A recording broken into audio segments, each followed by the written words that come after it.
Tension کے مریض، frustration کے مریض، ڈپریشن کے مریض، ان سب کا علاج اللہ کے قرآن میں ہے۔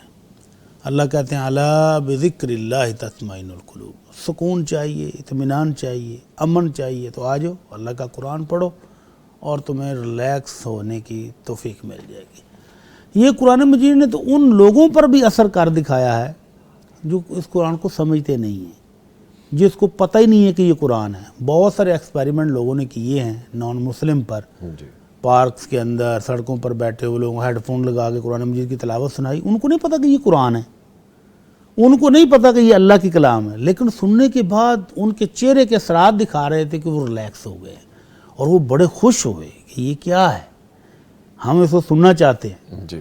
اور ہاسپٹل کے اندر مریضوں پر یہ ایکسپیریمنٹ کیا گیا کہ مختلف بیماریوں کے مریضوں کو ہیڈ فون کے ذریعے قرآن مجید کی تلاوت سنائی گئی ایک ہفتہ، تو ہفتے کے بعد 30 سے 40% تک ان کی بیماریوں میں کمی واقع ہو گئی۔ تو اللہ کا قرآن ہے، اللہ کا فرمان ہے، اللہ کی کلام ہے، اس کو سنیں اور اپنی بیماریوں سے نجات پائیں۔ رسالت ماؤ کا وہ فرمان ہے خیرکم خیرکم لأہلہ، جی۔ تم میں سے اچھے وہ لوگ اپنے گھر والوں کے اچھے ہوں، بیوی کے ساتھ، بچوں کے ساتھ، کوئی نانا ابو کہہ رہا ہے، کوئی پاپا کہہ رہا ہے، کوئی والد صاحب، کوئی ماموں چاچا، جو رشتے ہیں ان ساتھ سب کے ساتھ مل کر جب آپ چلیں گے بڑے پریشر ختم ہو جائیں گے، صحیح، خوشیاں آپ دیں گے، محبتیں آپ بانٹیں گے۔ کچھ لوگ ہمیشہ غصے میں رہ کر بچوں کو قریب نہیں آنے دیتے۔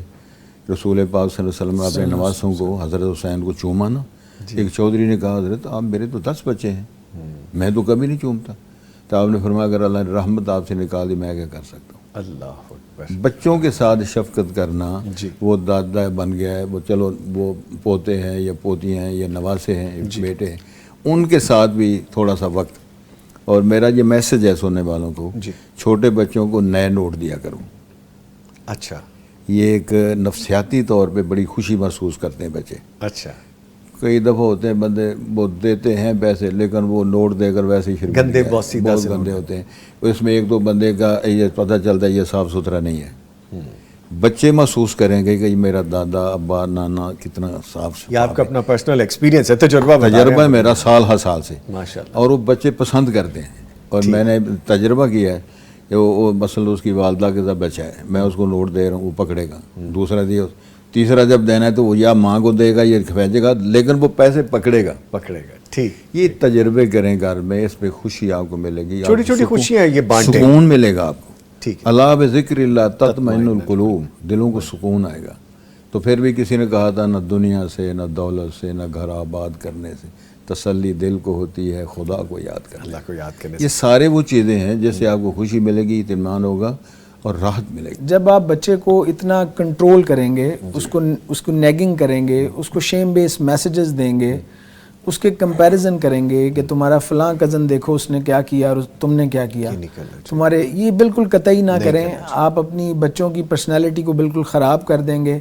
آپ اسے پروگرام کر رہے ہیں کہ تم خدا نخواستہ تم ناکام ہو، تم کچھ نہیں کر سکتے، تم کسی قابل نہیں ہو۔ اس طرح کے جو لوزر سٹاک ہے، سلیکشن آف ورڈز کو بہتر کیجئے جب آپ بچوں سے بات کرتے ہیں۔ اور جب سٹریس اتنا زیادہ بڑھ جائے کہ وہ ڈپریشن اور انگزائٹی کی طرف جانا شروع ہو جائے تو اس کے بعد پھر جو کلائنٹ ہے اس میں سوسائڈل آئیڈیشن آنا شروع ہوتے ہیں، خودکشی کے رجحانات پیدا ہوتے ہیں، اور اس کو یہ محسوس ہوتا ہے اپنی بیماری کی وجہ سے، اس کو یہ خیالات آتے ہیں کہ میری جو اس پرابلم کا حل ہے وہ صرف میری زندگی کا ختم کرنا ہے، موت ہے بس، اور اس کو کوئی حل اس وقت نظر نہیں آتا۔ اور یہ اس طرح سے ہوتا ہے کہ جب ہم اپنے ایکیوٹ سٹریس کو ایڈریس نہیں کرتے، ہم اس کو کرونک سٹریس کی طرف جانے دیتے ہیں، پھر وہ ڈپریشن کی صورت میں جاتا ہے، اور پھر میجر ڈپریسو ڈس آرڈر اور دین سوسائڈل آئیڈیشن اور سوسائڈ۔